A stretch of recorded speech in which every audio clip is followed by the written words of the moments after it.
Hey, what's up guys? Thanks for stopping by the channel. So for this video, we're going to be checking out the latest version of the ORIS Aquis Great Barrier Reef, now in its 4th iteration. Now this is a diver that is part of their ocean conservation series of watches that provides funding to limit damage and help restore the Great Barrier Reef, and it's one of its aspects of the independent Swiss watch brand that I personally really appreciate. In addition to their conservation efforts, I also enjoy that ORIS has started to release some very unique and very colorful dials on their timepieces, and the colorway on this Great Barrier Reef version 4.0 happens to be one of my favorites to date. I should also mention that this model is limited to 2,000 pieces globally and has a retail price tag of 6,000 Canadian dollars, which I know does sound steep, but I'll get into the reasons why I think the price is actually warranted. So let's begin with the subtle but important changes that ORIS made to the Aquis family of dive watches this year in 2024. So regardless of if you want this particular limited edition watch or a different size Aquis, all of the cases have been slightly redesigned with a more ergonomic lug shape, slimmer case profiles, a slightly reproportioned bezel insert, a more tapered crown guard and bracelet, and color-matched date wheels to all of their dial options. So similar to what Rolex does, the core design of this watch still remains the same, but the benefits of these refinements are more felt on the wrist, with better wearing comfort and visual symmetry. Now, with respect to the current limited edition Great Barrier Reef, I measure the case dimensions at 43.2 millimeters in diameter, a length of 50.9 millimeters lug to lug, and a hair over 13 millimeters in overall thickness, and that is slimmer than prior generations of the Aquis case. Also, don't let the length of the watch scare you, as the lugs and the integrated bracelet turn down to conform to your wrist very nicely.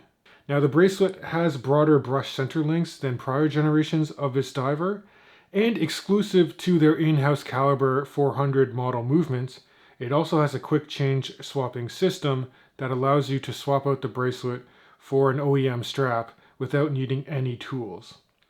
In addition, this Great Barrier Reef version 4.0 also has ORIS's newly redesigned clasp, which is a bit longer and thinner than before, but it also has slightly recessed pushers and a very novel on-the-fly micro-adjustment system.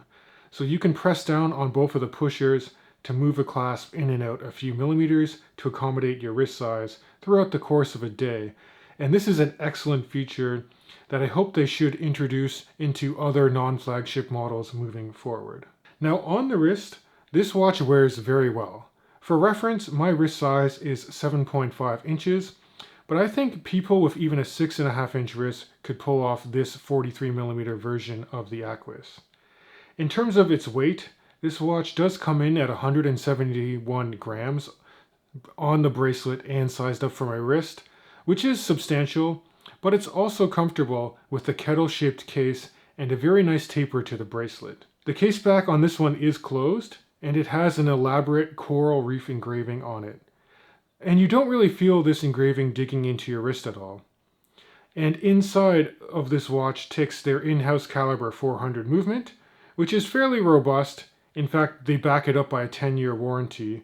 It has an astonishing 5 days of power reserve with manual wind and hacking seconds, and it also has some anti-magnetic properties. Now, of course, early iterations of its movement did report having some issues with the jumping minute hand when setting the watch, but I'm happy to report that this has been resolved and this movement winds and sets very smoothly via the crown, which is screwed down to aid in its overall 300 meters of water resistance.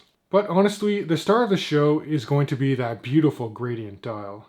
To me, the dial perfectly mimics the effect of being underwater and looking up at the sun rays that penetrate just below the surface. Somehow this dial has a sunburst effect that beams down from the top of a 12 o'clock position and then fans out towards the bottom of the dial, as opposed to most sunburst patterns spiraling out from the center. Now if you combine that with the fume color that starts off a light turquoise near the top and then gradually becomes a darker blue at the bottom of a dial, it definitely evokes the sense of snorkeling at the Great Barrier Reef site. Now, the applied hour markers and the alpha handset are nicely polished to contrast against the dial, and they are filled with blue BGW9 Superluminova that glows very evenly in low lighting situations, though it's not going to be the most potent lume out there. I also like the positioning of a date disc at the 6 o'clock position, and for the Aquis models with the caliber 400, this date window completely replaces the applied marker, whereas you get a truncated applied hour marker at the 6 if you purchase an Aquis diver that utilizes their Solita-based caliber movement. The font that is used on the printed ORIS logo has also been revised, and it looks good. And you do have printed text towards the date position, as well as a printed minute track at the periphery of the dial. Now for the dive bezel, ORIS appears to be using a tungsten insert, which is really cool. Tungsten is very hard to scratch, but it's not as reflective as ceramic, so the minute graduations on the bezel do really stand out.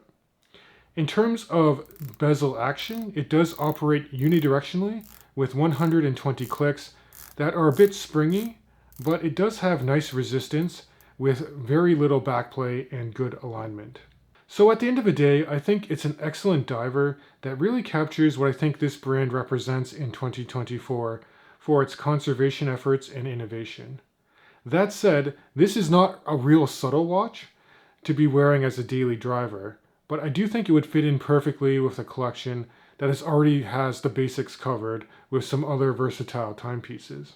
And on the note of versatility actually, this watch didn't ship with the proprietary tool that is needed to remove the screwed-in spring bars, in case you did want to try some aftermarket strap options.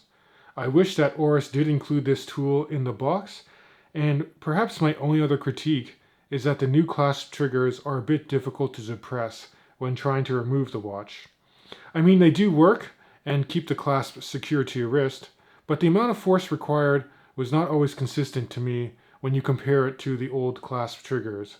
But outside of these minor issues, I really like this latest version of the Great Barrier Reef.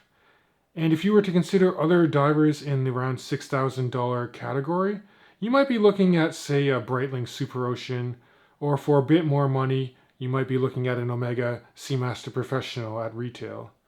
But honestly, I would take the ORIS over these watches, as it does have a 5-day power reserve, an excellent bezel insert and dial, and a very comfortable bracelet with a nice taper to it. And of course, I do welcome any feedback you have on this latest Great Barrier Reef model from ORIS. What do you guys think of this Aquis redesign, and do you think it holds up against other Swiss divers on the market? Now, if you do enjoy this content, please consider subscribing to my YouTube channel. It really does help me out. And as always, I can't wait to catch you guys in the next video.